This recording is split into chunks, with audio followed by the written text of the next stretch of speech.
किसी ने क्या खूब कहा है कि मेहनत भी वहां रंग लाती है जो सही जगह की जाए।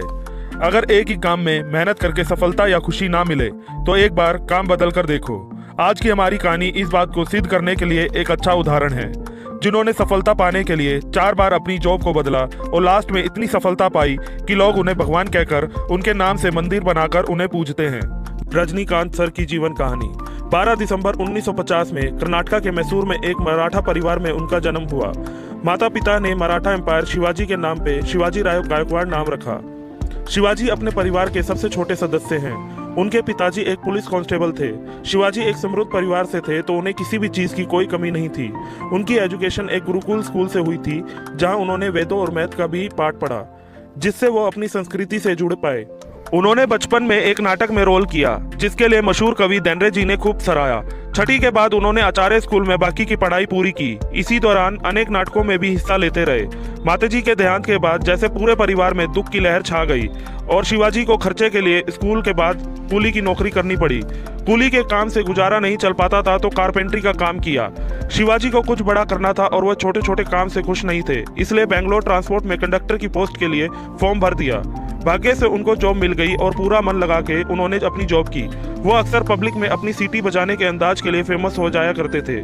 साथ में अपनी एक्टिंग स्किल्स को भी दिखाने के में पीछे नहीं हटते थे। उनको देखकर सभी यही बोलते कि तुम्हें तो फिल्मों में होना चाहिए। एक बार मद्रास फिल्म अकेडमी का पोस्टर हाथ लगा और उनकी इच्छा हुई एडमिशन लेने की, लेकिन परिवार का साथ ना होने पर वो रुक गए। तब उनके दोस्त राज बहादुर ने हौसला देते हुए उनका एडमिशन वहां करवाया।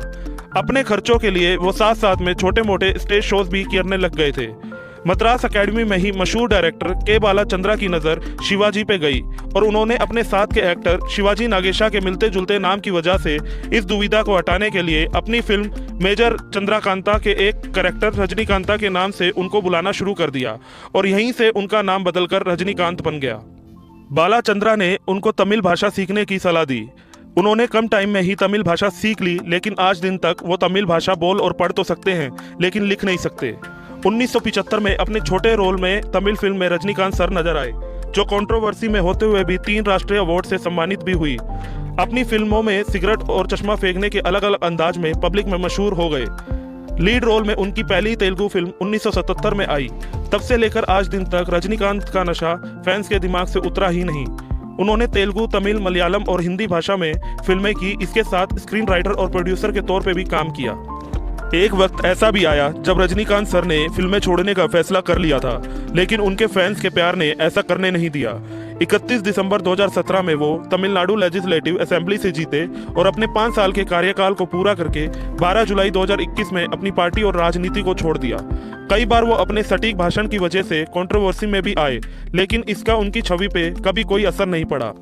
26 फरवरी 1981 में तिरुपति में उनकी शादी लता राघरचरी जी से हुई, जो कि एक कॉलेज स्टूडेंट थी और अपने कॉलेज के लिए सर का इंटरव्यू ले रही थी। और वहीं पे उनकी पहली मुलाकात लता जी से हुई और दोनों ने शादी कर ली। उनकी 2 बेटियां सौंदर्या और ऐश्वर्या है। ऐश्वर्या ने मशहूर एक्टर धनुष से शादी कर ली। रजनीकांत सर इतनी सारी सफलताओं के बावजूद भी जमीन से जुड़े रहते हैं। उनके साधारण कपड़े और जरूरत का गिना चुना सामान उनको बाकी सबसे अलग कर देता है। चेहरे पे खुशी और दिमाग में सादापन, यही उनकी खासियत है।